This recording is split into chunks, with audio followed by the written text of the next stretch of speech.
Welcome. And we'll start off, of course, with our bracha. Baruch atah Adonai Eloheinu melech haolam asher kitshanu b'mitzvotav v'tzivanu la'asok b'divrei Torah. Amen. Thank you. So we're starting out trying to do something that is expressive of appreciation to our Creator, doing something that perhaps He gets nachas from. So we are actually at this point looking at leprosy, or forgive me for using that word. Of course, I feel like I always have to apologize. Tzara'at in the head. And we decided that particular tzara'at is called a netek. And there really isn't any English word to correspond to the word netek. Here it is, right here. I did look it up in Jastro. I think we may have looked it up together yesterday. And it's basically the best I could come up with was a blanched spot. So it's in some ways, in some senses, a discoloration of the hair, as we'll see, which is actually quite significant. So this has happened. And if the Kohen sees this affliction, this blanched spot, v'hinei, and indeed, ein mar'ehu amok, and in fact, it doesn't appear to be deeper. Remember, we said initially on examining this, it was such that it looked deeper, that this bright spot looked deeper than the surrounding skin, but in this case, and in fact, let's see, I think he has waited for 7 days. He's been in quarantine for 7 days, right? This was a case, if he saw, here we go, that if he sees that the site of it is deeper than the skin, right? This is where the whole subject starts, right over here. Then he can pronounce him unclean immediately, impure immediately, right? But I guess, let's see here. Let's make sure we go on this. Okay. So here he's looking at it, and this blanched spot does not seem to appear to be deeper than the skin. V'se'ar shachor ein bo, and there is no dark hair, no black hair in it. V'hiskir hakohen et hanega haneket shivat yamim. And in this case, in fact, he does quarantine the person. It says the kohen shall sequester or quarantine. And it's interesting, it doesn't say the person, it says the affliction, the nega of this netek, of this hair, right? Shivat yamim, for 7 days. Rashi points out, it's interesting, it says there is no black hair in it. Okay, excuse me 1 second. Okay. All right. It says ha im hayabo sa'ar shachor. So he's saying that if in this case, where it doesn't look deeper, the bright spot is not so bright that it looks deeper than the surrounding skin, it appears that way. And if there was, in fact, a black hair, Tahor, he is considered at this point pure. Ve'ein tzarich lehasger or lehisager, and it is not necessary for him to be sequestered. Shesa'ar shachor siman taharahu, because this black hair is an indication of purity, banitakim, when it comes to neteks. Emar, as it states elsewhere, elsewhere, elsewhere, sa'ar shachor samachbo, and a black or dark hair has grown in it. So, interesting. So there are several indications here that the person is pure, and it's the fact that there is no dark hair in this particular manifestation of this affliction that requires the Kohen to sequester him another 7 days. Bara'ah hakohen et hanega bayom hashvi'i, and the priest sees or looks at the affliction bayom hashvi'i on the seventh day. Vehine lo fasa hanetek, and in fact, this netek has not spread.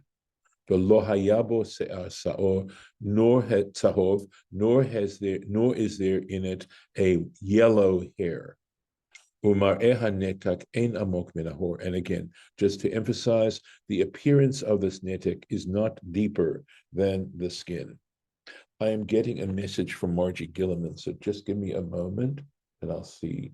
Okay. All right. I guess she is going to have a tough time. She feels that it might be more appropriate for her not to appear, I guess. I'm going to assume she's not with us at this point. Give me a second, just want to check. Okay. And let's go on. Right. So here, it has not the affliction, the wound hasn't spread. Ha'im pasa. So here we go.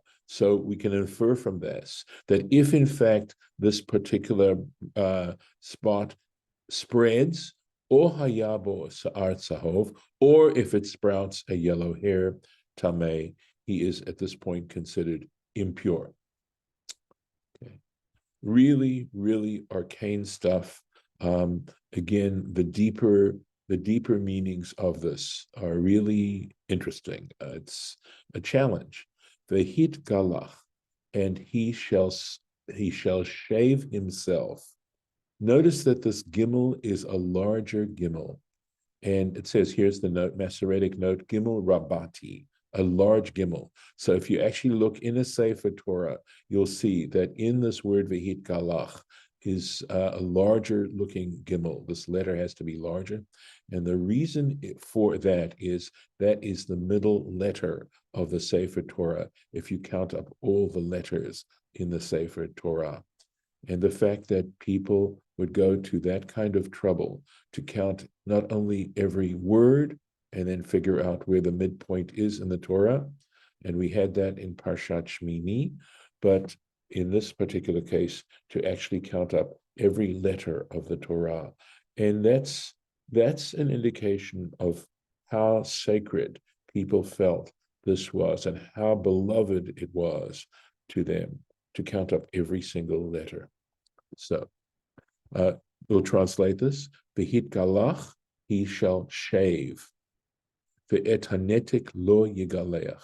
But that spot around of hair that's indicating this netek, he should not shave. So clearly he has to shave around it.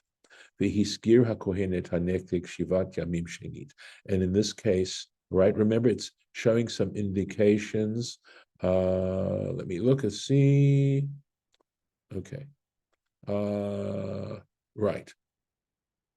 There's no black hair in here, but at the same time, it says there's no yellow hair in it, and it doesn't look that much brighter, but he can't declare him pure at this point. So he has to be, they shave the area around the netek, and he is sequestered for another 7 days.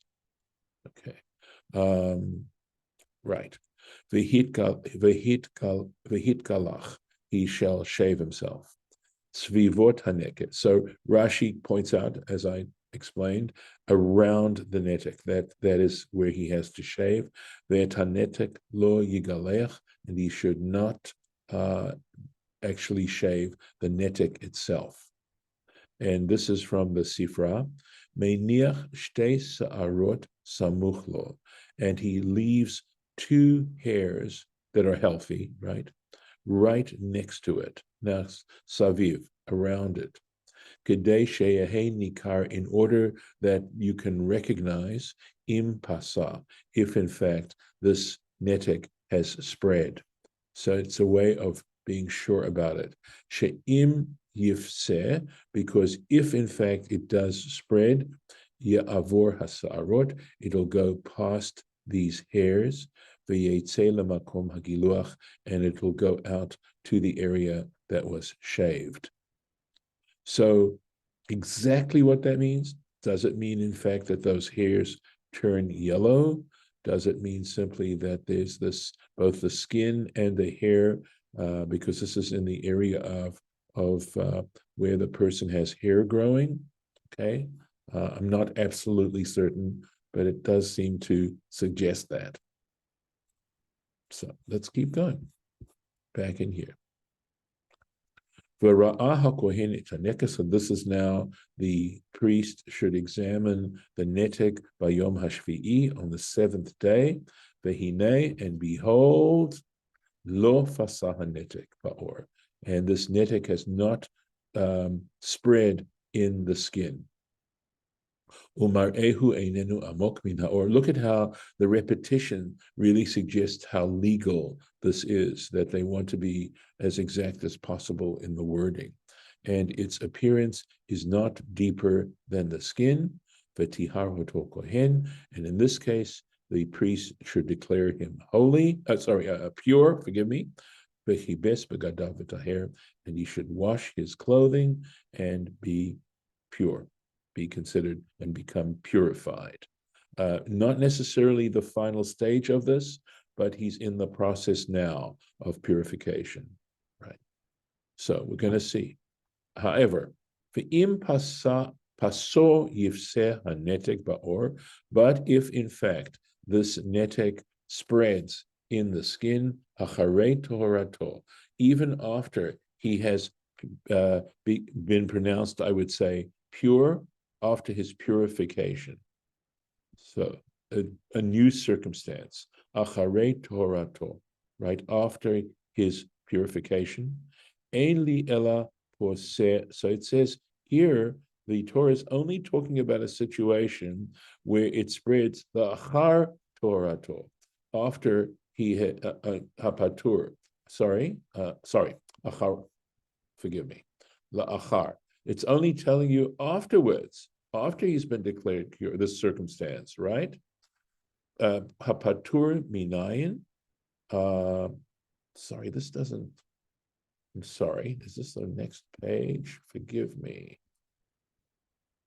Yes, it is. Ainli ela poseh la achar. Hapatur. Forgive me. Okay. So this is the last word of this phrase. Forgive me. I did prepare this, and it means after he is exempt from the uncleanness. Min ayin af besof shavua rishon. How do we know about the circumstance if it is at the end of the first week, uvesof shavua sheni, and in fact, if this happens after the end of the second week? Talmud lon mar paso yuseh. That's why it uses, in other words, the reason why Scripture uses this word, this doubling of it, right? Okay, here we go. Paso yifseh. And it doesn't just say if yifseh. So in other words, Rashi is saying that it doesn't say anything about the first week of sequestration or quarantine. It doesn't say anything about the second week. It only talked about him appearing pure. But in fact, if this condition occurs after, within that first week or second week, he is going to be considered impure, even though this is only talking about this particular circumstance. And Rashi is saying this is indicated by the word paso yifseh. Okay, paso yifseh. Onwards. V'ra'ahu hakohen, and the priest should examine him. V'hinei pasah hanetek ba'or, and in fact, this netek has spread in the skin. Lo yivaker hakohen l'se'er hatza'ov. In this case, the priest should not check into the yellow hair. Tamei, who he is considered impure. In other words, in this particular case, the appearance of yellow hair is not necessary. So maybe that is answering our question, that those hairs that, remember, because Rashi said that he has he allows for 2 hairs in the area that is beyond, that is unaffected by the netek, and then he's going to see if in fact the netek has spread, and it's saying in this case he doesn't have to look for a yellow hair, so we can assume those hairs didn't necessarily become, excuse me 1 second, didn't become impure. One.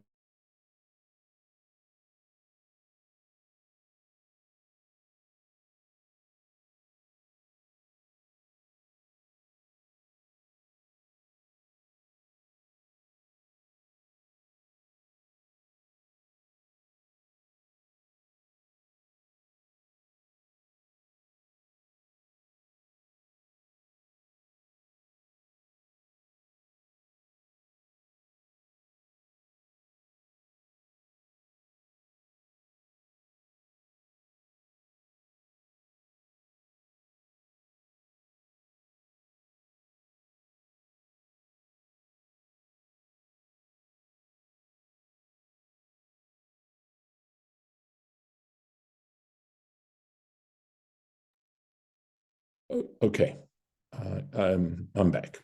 All right, no emergency, fortunately. This is life. All right. Okay, onwards.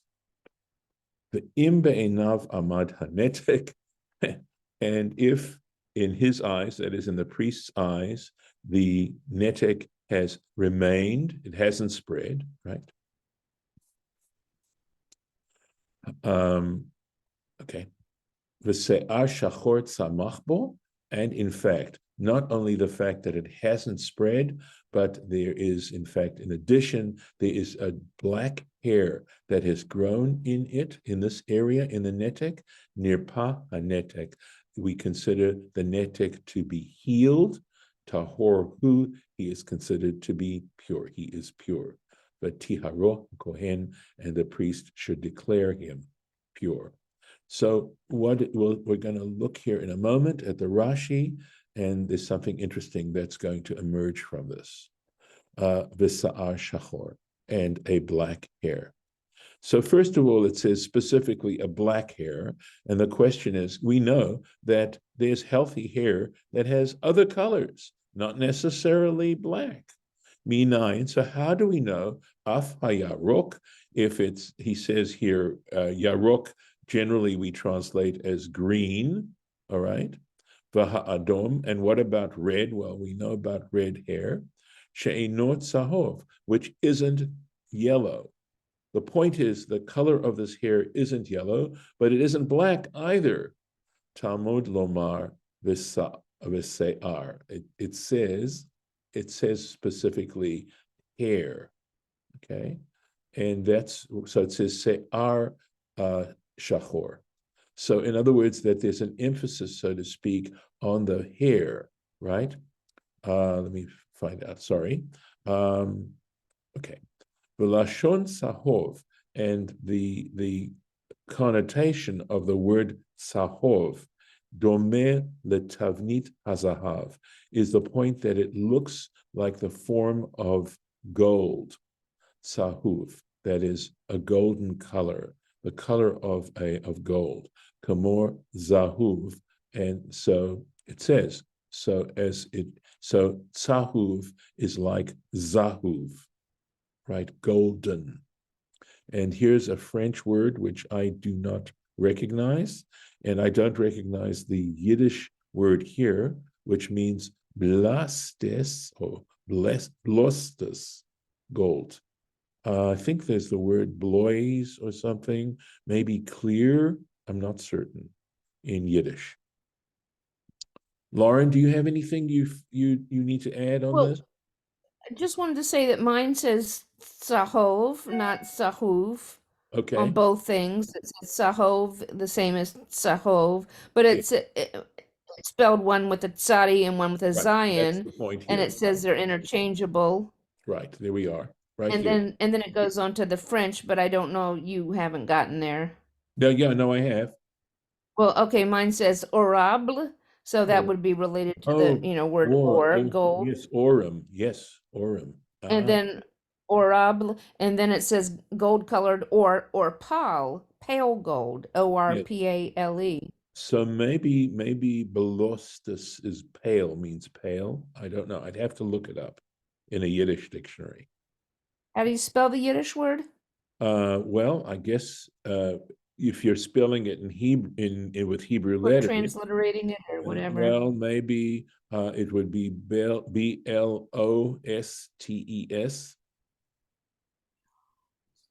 Could I be. wonder if it's related to blonde or something. You know, that's a very interesting idea. Remember, English is also Anglo-Saxon, so who knows, right? A Saxon, which would be German, of German origin. Good point. Onwards. So this point that is very interesting. It says Tahor.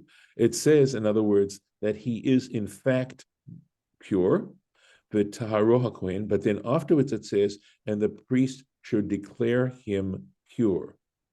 So here's the thing.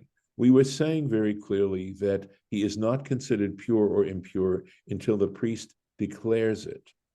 But here we go with a little bit of, it looks like a little bit of refinement of that idea. Tamei. So he says, what if he's actually impure? Taharo HaKohen, whom the priest then declares is pure. It says, lo tahor. He is still not pure.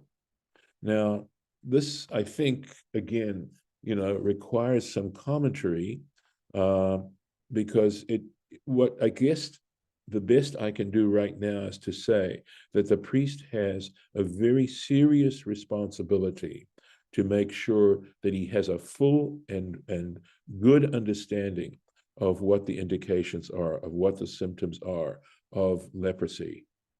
Because even if the priest declares him to be pure, but the fact is that the symptoms are not those of purity, that the symptoms actually are those of impurity, even though the priest has declared him pure, the fact is that he's still impure.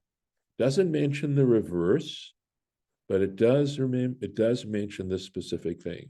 So there's a further level of connection between the actual symptoms and what the priest declares. And that's, I think, interesting.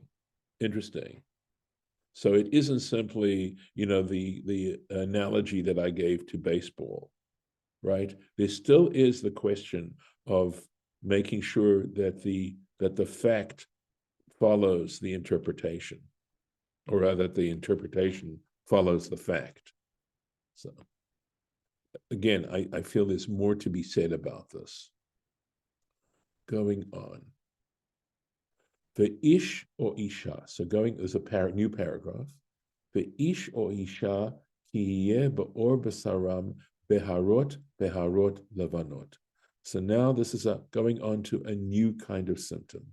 A man or a woman who has in the flesh of their skin bright spots, right? Many white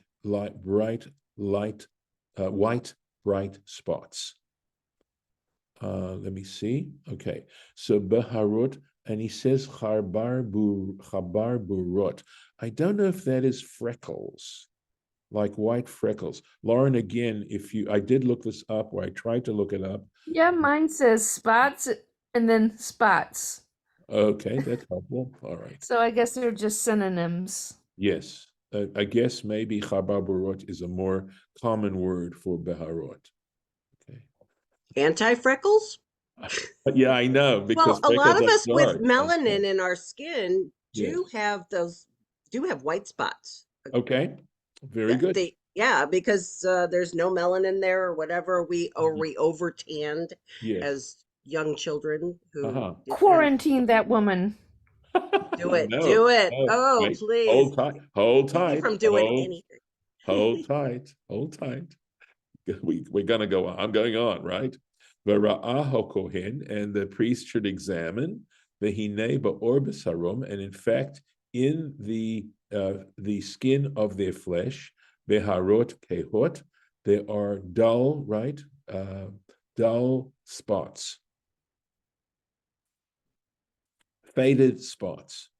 levanot, white faded spots. And now we have a word which is translated as teter, bohak hu.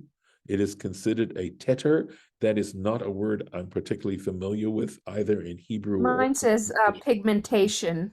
Oh, nice. Parach ba'or, it has grown in the skin. Tahor hu, it is in the fact pure. This person is considered pure. They're not quarantined. The priest is in a position then to simply declare it pure. No problem here. Let's take a look at Rashi. Kahot, right? And I said that In other words, it's not leprosy. it is not leprosy. Not leprosy. Of course not. Yes. And here we go. This is what Rashi has to say. She'ein loven shelahem az, because it is not a strong, bright white color. Ela keheh, but it's faded. It's a faded white. And here's this word bohak, not a common word at all. Kemin loven hanireh bebasar adam adom. So this is like the whiteness that appears in the flesh of a ruddy human being, ruddy person, ruddy man. Adom, of course, red, right? Shekorim, and this looks like rose. Yeah, it's a redhead thing. It's a redhead gene thing. Yeah. And this It is is. Yeah, it doesn't have an E here. It just says ROS in Old French and Yes. Rosso in Yeah. Italian. and there's rot in rota in German, red, rosy, right?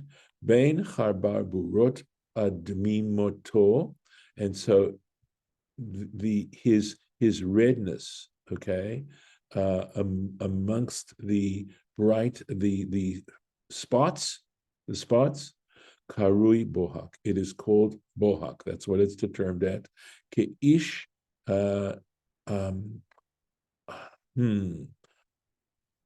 I'm sorry.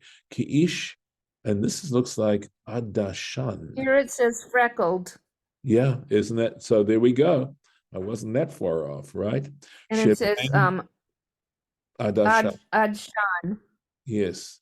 Yeah, ish adshan shebein adasha laadasha mavhik habasar beloven tzach. So he's trying to describe the appearance here. Now, adashim, I know, basically are lentils. So again, I don't think that's what it's meaning here, but it possibly Calls is. them freckles Yeah, here. right. Okay. So maybe the size of a lentil Yeah, is what we're maybe maybe going with. I'm- And the red lentils, the way they are, whatever, the Right. white lentils.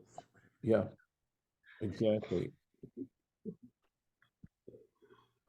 So, okay, let's do this. Boy, we're learning way more French and Italian and stuff than Yiddish today. Here we go.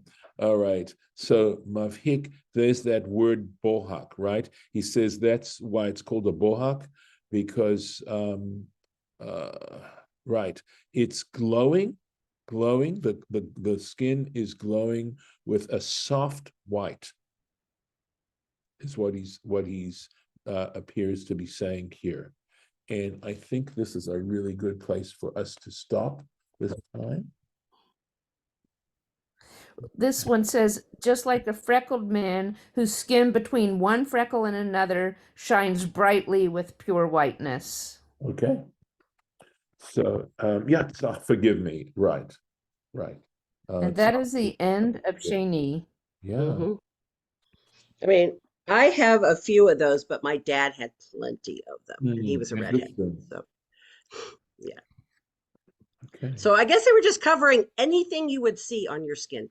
Well, probably isn't anything given the fact that there's so many possibilities, but at least some major ones. And at least what it's trying to do is make sure that you don't misdiagnosis and render someone pure, because the implications are quite heavy. Okay, so we actually have another level, so you'll see, but that will have to wait till, please God, next year. So, okay. I'm going to stop the share now, and we will stop the recording. Mhm. And